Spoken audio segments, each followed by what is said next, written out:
Bidadi township ಅನ್ನು ವಿರೋಧಿಸಿ ರೈತರು ಪ್ರತಿಭಟನೆಯನ್ನ ಮಾಡ್ತಾ ಇದ್ದಾರೆ. ಇವರಿಗೆ ಬೆಂಬಲವನ್ನ ನೀಡಲಿಕ್ಕೆ ಜೆಡಿಎಸ್ ಕೂಡ ಈಗಾಗಲೇ ಮುಂದಾಗಿದೆ. ಪಾದಯಾತ್ರೆ ಮೂಲಕ ರೈತರಿಗೆ ಧೈರ್ಯ ತುಂಬುವಂತ ಒಂದು ಕೆಲಸವನ್ನ ಕೂಡ ಮಾಡಲಿಕ್ಕೆ ಶುರುವಾಗಿದೆ. ಸದ್ಯ ಈಗ ನಮ್ಮ ಜೊತೆ ಮಾತನಾಡಲಿಕ್ಕೆ ಮಾಗಡಿಯ ಮಾಜಿ ಶಾಸಕರಂತ ಎ ಮಂಜು ಅವರು ಇದ್ದಾರೆ. ನಾನು ಮಾತನಾಡ್ಸಿ ಹೋಗ್ತೀನಿ. ಸರ್, ಇದು ಜೆಡಿಎಸ್ ಇಂದ ಒಂದು ಹೋರಾಟವನ್ನ ಮಾಡ್ತಾ ಇದ್ದೀರಿ. ಇದಕ್ಕೆ NDA ಪಕ್ಷ ಮಿಂಗಲ್ ಆಗುತ್ತಾ ಅಥವಾ ಪ್ರತ್ಯೇಕವಾದಂಥ ಒಂದು ಹೋರಾಟವನ್ನು ಏನಾದರೂ ಮಾಡುತ್ತಾ ಅಂತ? ಇಲ್ಲ, ನಾವು ನಮ್ಮ ಹೋರಾಟ ಭಾನುವಾರದ ದಿವಸ ನಮ್ಮ ಪಕ್ಷದ ವತಿಯಿಂದ ಮಾಡ್ತಾ ಇದ್ದೀವಿ. ಆಲ್ರೆಡಿ BJP ಸ್ನೇಹಿತರೆಲ್ಲ ಬಂದು ಹೋರಾಟಕ್ಕೆ ಇಳಿದಿದ್ದಾರೆ. ಅವರು ಕೂಡ ಡೇ ಒನ್ನಿಂದ ಇದ್ದಾರೆ. ನಾವು ಈ ಭಾಗದ ರೈತರಿಗೆ ಆತ್ಮಸ್ಥೈರ್ಯವನ್ನು ತುಂಬಬೇಕು ಅನ್ನೋ ಕೆಲಸಕ್ಕೆ ನಾವು ಹೋರಾಟವನ್ನು ಕೈಗೆತ್ಕೊಂಡಿದ್ದೇವೆ. ಎಲ್ಲರೂ ಕೂಡ ಕೈ ಜೋಡಿಸಿದ್ದಾರೆ. ಆ ಪಕ್ಷ ಈ ಪಕ್ಷ ಅಂತಿಲ್ಲ, ರೈತರ ಪರವಾಗಿ ಯಾರ್ಯಾರು ಬೇಕು ಅಂತ ಹೇಳ್ತಾರೋ ಎಲ್ಲರೂ ಕೂಡ ಕೈ ಜೋಡಿಸಿದ್ದಾರೆ. ಸೊ ನಾವು ಭಾನುವಾರ ನಡೀತಾ ಇರ್ತಕ್ಕಂಥ ಕಾರ್ಯಕ್ರಮ ಯಶಸ್ವಿಯಾಗಿ ನಾವು ಅವ್ರಿಗೆ ಆತ್ಮಸ್ಥೈರ್ಯವನ್ನು ತುಂಬಬೇಕು ಅನ್ನುವಂಥ ಕೆಲಸಕ್ಕೆ ಹೊರಟಿದ್ದೇವೆ. ಯಾರ ನೇತೃತ್ವದಲ್ಲಿ ಈ ಒಂದು ಹೋರಾಟನ ಮಾಡ್ತಿದ್ರೆ? ಏನು ಹೋರಾಟ ಸರ್?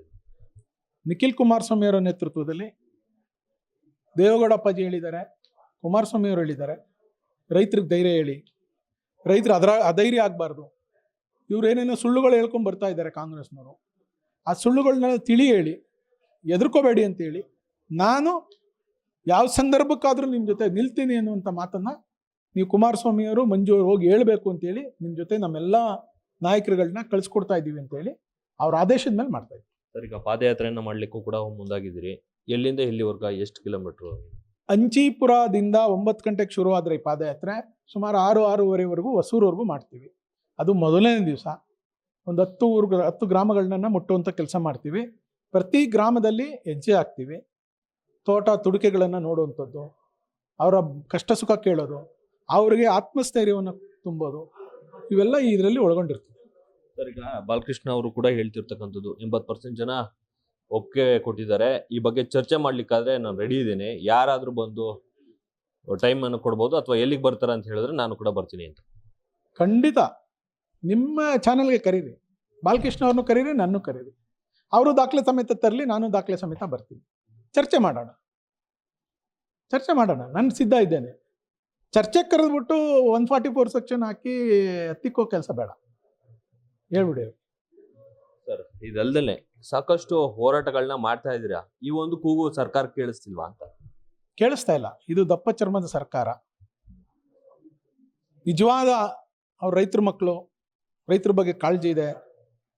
ನಾವು ಕೂಡ ಇದನ್ನ ಪರಾಮರ್ಶೆ ಮಾಡ್ಬೋದು ಅನ್ನುವಂಥ ಒಂದೇ ಒಂದು ಸೆಕೆಂಡ್ ಯೋಚನೆ ಮಾಡಿದ್ರೆ ಮೊನ್ನೆ ಮುಖ್ಯಮಂತ್ರಿಗಳು ಈ ಯೋಜನೆನ ಕೈ ಬಿಡ್ತಾರೆ.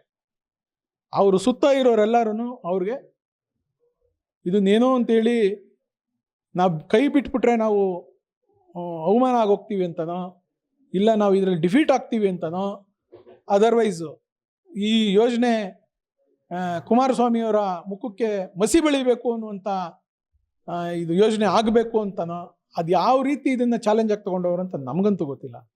ಬಟ್ ಕುಮಾರಸ್ವಾಮಿಯವ್ರಿಗಾಗಲಿ, ನಿಖಿಲ್ ಕುಮಾರಸ್ವಾಮಿಯವ್ರಿಗಾಗಲಿ, JDS ಪಕ್ಷಕ್ಕಾಗಲಿ ಇವರು ಮಸಿ ಬೆಳಿತೀವಿ, ಇವರು ಇದನ್ನು ಅವ್ರ ತಲೆ ಕಟ್ತೀವಿ ಅನ್ನೋಂಥದ್ದ ಇವರು ಭ್ರಮೆ. ಇವರು ಆ ಭ್ರಮೆಲಿ ತೇಲ್ತಾ ಇದ್ದಾರೆ.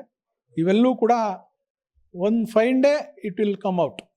ಸರ್, ಈಗ ಕುಮಾರಸ್ವಾಮಿ ಅವರು ಮಾಡಿದಂಥ ಯೋಜನೆಗೂ ಈ ಯೋಜನೆಗೂ ಡಿಫ್ರೆನ್ಸ್ ಏನು? ಅದ್ರ ಜೊತೆಗೆ BJPಯಿಂದನೂ ಕೂಡ ಸಾಕಷ್ಟು ಸಹಮತ ಇತ್ತು. ನನ್ನನ್ನು ಒಬ್ಬಂಟಿಯಾಗಿ ಕರೆದು ಮಾತಾಡಿದ್ರು ಯಡಿಯೂರಪ್ಪನವರು ಹಾಗೆ ವಿಜೇಂದ್ರ ಅವರು ಅನ್ನೋ ಒಂದು ಮಾತನ್ನ ಬಾಲಕೃಷ್ಣ ಅವರು ಹೇಳ್ತಾನೆ. ಸುಮ್ಮನೆ ಬೂಟಾಟಿಕೆ ಮಾತಾಡೋದಲ್ಲ. ಯಡಿಯೂರಪ್ಪನವರು ವಿಜೇಂದ್ರ ಅವರು ಕರೆದು ಮಾತಾಡಿದ್ರೆ ದಾಖಲೆ ತೋರಿಸಿ. ಏನೋ ರೆಜುಲೇಷನ್ ಆಗಿದೆಯಾ, ಈ ಯೋಜನೆ ಬಗ್ಗೆ ಏನೋ ಡಿಸ್ಕಷನ್ ಆಗಿದೆಯಾ, ಅಲ್ಲ ಮಿನಿಟ್ಸ್ ಆಫ್ ಮೀಟಿಂಗಲ್ಲಿ ಏನೇನೋ ಆಗಿದೆಯಾ, ಏನು ರೆಕಾರ್ಡ್ ಆಗಿದೆಯಾ, ಏನಾದರೂ ಬೇಕಲ್ಲ. ಸುಮ್ಮನೆ ಏನು ಹೇಳೋದಲ್ಲ. ಒಬ್ಬ MLA ಆಗಿ ಇದ್ಕೊಂಡು ಇವೆಲ್ಲ ಪಳ್ಳು ಮಾತುಗಳನ್ನ ಆಡಬಾರ್ದು. ಈ ಯೋಜನೆ ಕುಮಾರಸ್ವಾಮಿಯವರು ಮಾಡಬೇಕು ಅಂತ ಹೊರಟಿದ್ದು ಸತ್ಯ. ಆದರೆ ಈ ಯೋಜನೆಯಿಂದ ನಮ್ಮ ರೈತರಿಗೆ ಅನ್ಯಾಯ ಆಗ್ತದೆ ಅಂದಮೇಲೆ ಕುಮಾರಸ್ವಾಮಿಯವರು ಇದನ್ನ ಕೈ ಬಿಟ್ಟಿರೋದು ಸತ್ಯ. ಸರ್, ಕಡೆಯದಾಗಿ ಯಾರ್ಯಾರೆಲ್ಲ ಈ ಒಂದು ಪಾದಯಾತ್ರೆಯಲ್ಲಿ ಭಾಗವಹಿಸ್ತಾರೆ? ನಮ್ಮ ಪಕ್ಷದ ಎಲ್ಲ ವರಿಷ್ಠರುಗಳು ಕೂಡ ಇರ್ತಾರೆ. ನಮ್ಮ ಪಕ್ಷದ ಮುಖಂಡರು, ಜನಪ್ರತಿನಿಧಿಗಳು ಎಲ್ಲರೂ ಕೂಡ ಇದರಲ್ಲಿ ಭಾಗವಹಿಸ್ತೀವಿ. ವಿಶೇಷವಾಗಿ ರೈತರ ಹೆಣ್ಣುಮಕ್ಕಳು, ರೈತ ಮಕ್ಕಳು, ರೈತ ವಿದ್ಯಾರ್ಥಿಗಳು ಎಲ್ಲರೂ ಕೂಡ ಭಾಗವಹಿಸ್ತಾರೆ. ಇದಿಷ್ಟು ಮಾಜಿ ಶಾಸಕರಂತ ಎ ಮಂಜು ಅವರ ಮಾತಾಡ್ತಿರೋದು. ಕ್ಯಾಮರಾಮನ್ ಅಶ್ವಿತ್ ಜೊತೆ Mohan, news first, Bidadi. News first ನಿರ್ಭೀತಿಯಿಂದ ನಿಮ್ಮ ಪರವಾಗಿ.